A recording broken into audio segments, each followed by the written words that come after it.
ফের দুর্ঘটনা মহেশতলায় বাটানগর মেহমানপুর ব্রিজের কাছে 263 নম্বর পিলারে নিয়ন্ত্রণ হারিয়ে ধাক্কা মারে পণ্য বোঝাই লরি।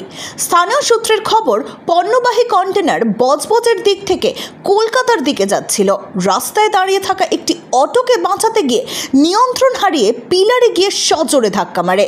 খবর পেয়ে ঘটনাস্থলে আসে মহেশতলা থানার পুলিশ এবং মহেশতলা ট্রাফিক গার্ডের আধিকারিকরা। তবে অল্পের জন্য প্রাণে বাঁচল গাড়ির চালক সহ খালাসি।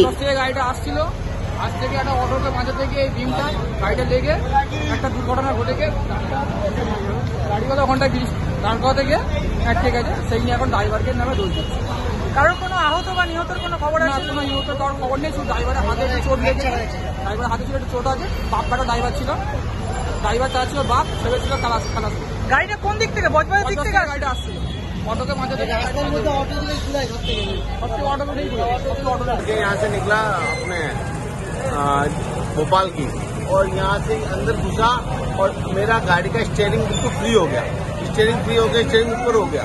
ऊपर होने के कारण मेरे से अनकंट्रोल हो गई गाड़ी और ये डिवाइडर के यहाँ पे अड़ने के बाद मेरी गाड़ी के आगे के कांच फूट गए, जो मेरे सर पे भी लग गए और मेरे खलासी में मेरा बेटा बैठा था उसको भी लग गया और मेरी गाड़ी में ये अनकंट्रोल हो गया। अभी गाड़ी का अनकंट्रोल है, स्टीयरिंग टूट गया।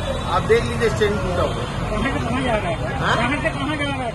अब यहाँ से यहीं से बम से हम भोपाल जा रहे थे। गाड़ी में बिस्कुट भरे हुए। Bureau report, expose बार्ता।